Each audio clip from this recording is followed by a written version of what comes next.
Oke, bagaimana penerapan PBL terhadap ini maksudnya gimana?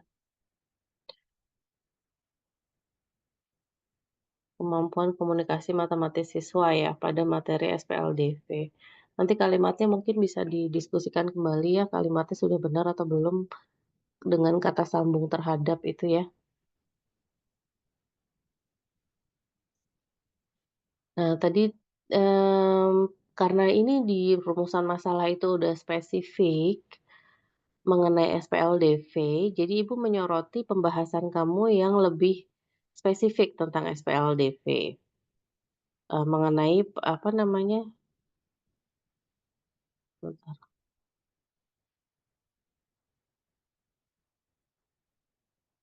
bentar ya, mengenai penerapan PBL. Kalau tadi di isi dan pembahasan, mungkin boleh lihat aja slide-nya, geser ke isi dan pembahasan ya. Oke, next. Oke, ini kan yang tadi umumnya ya. Nah, ini coba kita lihat sama-sama. PBL itu kan problem base ya, betul nggak? Ini kamu, mengambil langkah-langkah ini dari satu penelitian ya? Dari Iya, Pratama Ibu. saja ya?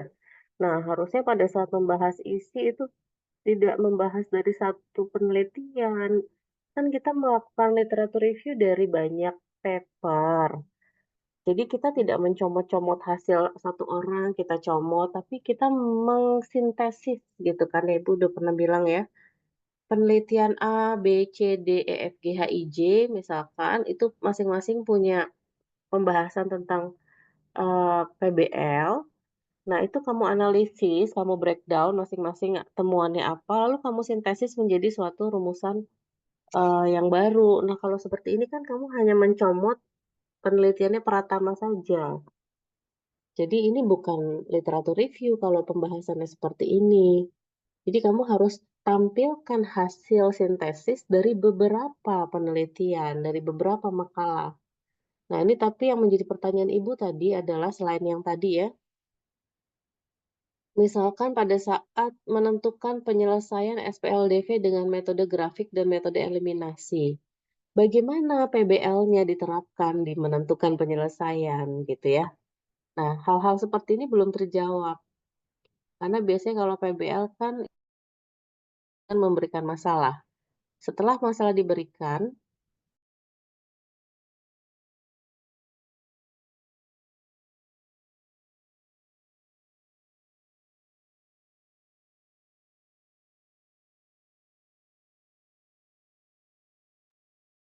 kayak Ibu ulangi ya.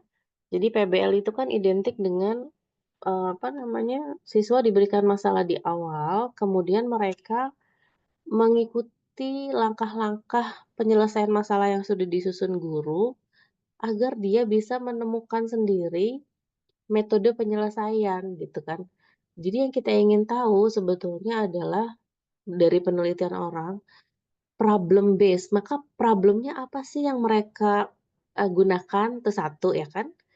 Problem seperti apa? Apakah problem itu berupa masalah kontekstual?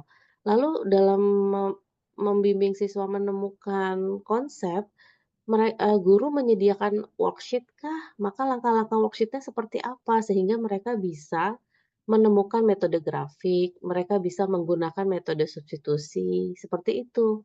Nah, itu yang sebetulnya, seharusnya menjadi pembahasan gitu. Nah, ini kan tadi dikaitkan dengan apa tadi, kemampuan komunikasi ya. Jadi sebetulnya ini, rumusan masalahnya sangat menarik sekali gitu. Udah PBL, terus kamu mau mau fokus ke kemampuan komunikasi, maka komunikasi kan terkait sama representasi ya. Nah ini tentunya sangat sangat relevan gitu kalau misalkan kamu bisa membahas hal-hal yang tadi Ibu jelaskan. Mungkin itu ya untuk kelompok ini.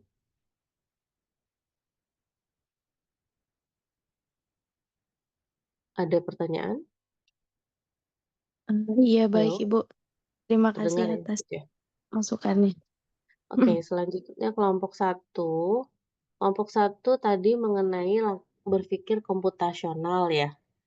Iya, Boleh dibuka juga nggak slide-nya? oke, baik. Sebentar, Ibu. Dikit tolong di-share screen lagi dikit.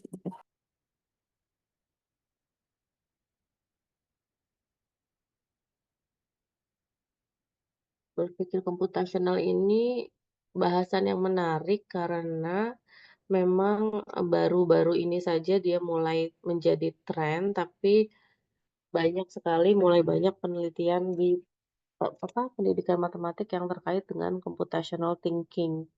Dan bagaimana tadi pertanyaan-pertanyaan yang diberikan juga menarik ya dari teman-teman kalian.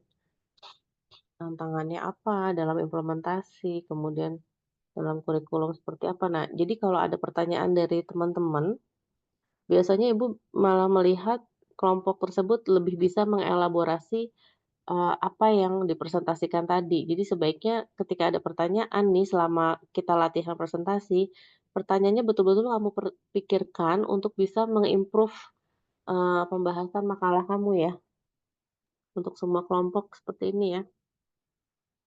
Ibu, baik. Oke. Oke, Ibu mau lihat pembahasannya deh tadi,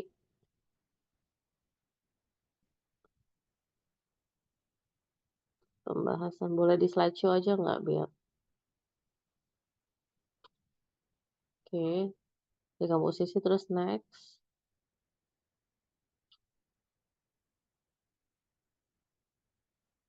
oke next. Sebentar, pengenalan pola ini tadi apa intinya?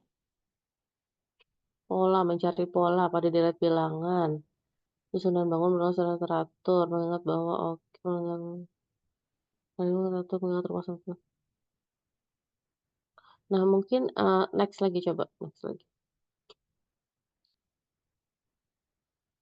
Next,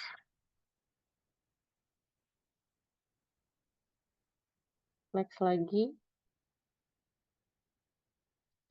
Nah, Ibu melihat ini sebetulnya bahasannya itu banyak yang bisa kamu jelaskan lagi secara lebih, apa namanya, terperinci dengan menggunakan contoh ya.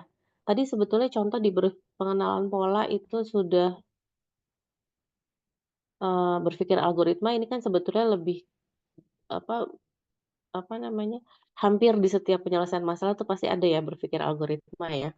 Tapi mungkin kamu bisa berikan contoh gitu loh.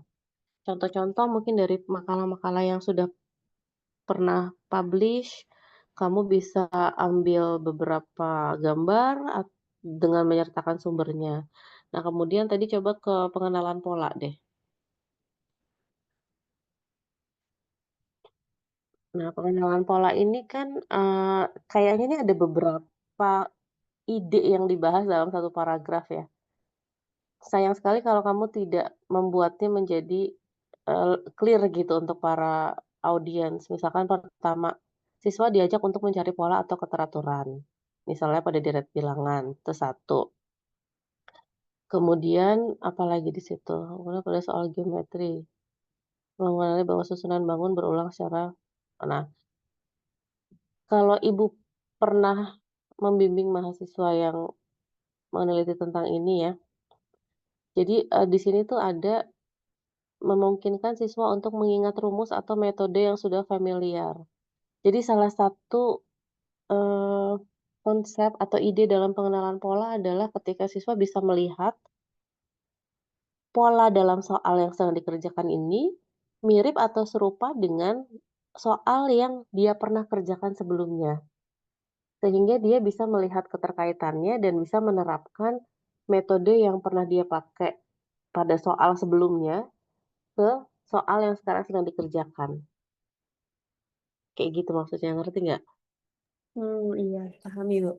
Jadi polanya ada 2 pengertian, satu pola yang pada konteks deret bilangan, dia memang harus melihat pola bilangannya kan ya. Tapi Iya. kedua adalah dia melihat pola atau kemiripan antara soal yang sedang dikerjakan sekarang dengan, soal yang sebelumnya dia pernah kerjakan. Jadi dia menggunakan referensi pada soal sebelumnya yang pernah dia kerjakan. Nah ini mungkin, bisa kamu, jelaskan gitu ya. Tadi kan ada dari pertama ada Di komposisi juga berikan contoh-contohnya, misalkan selain dari materi geometri, apa aja sih di komposisi dilakukan dalam penyelesaian masalah tuh seperti apa gitu ya. Kemudian pengenalan pola, bagaimana. Kalau ada contoh-contoh yang bagus dari paper atau makalah yang menjadi referensi kalian, boleh juga menampilkan beberapa gambar dengan menyebutkan sumbernya, gitu. Jadi pembahasannya sudah bagus, cuma mungkin lebih dibuat lebih, agar audiens itu bisa lebih mudah pahamnya gitulah, ya dengan memberikan contoh-contoh. Mungkin itu ya masukan dari Ibu untuk kelompok, Oke, 1. paham. Mhm, Terima kasih banyak Ibu atas masukannya. Akan kami perbaiki. baik. Apakah ada pertanyaan sebelum kita akhiri pertemuan pagi hari ini? Kalau dari kelompok satu cukup Ibu, terima kasih. Baik, dari kelompok yang lain ada?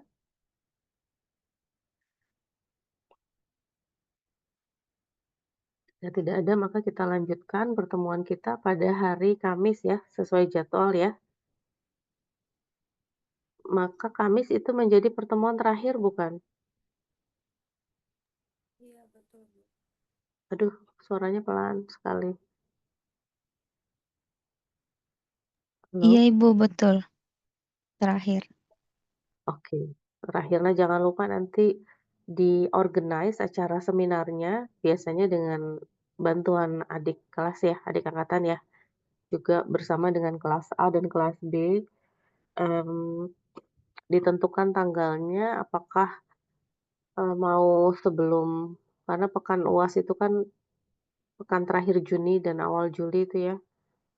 Jadi sepertinya pekan depan setelah pertemuan terakhir memang udah pekan UAS ya.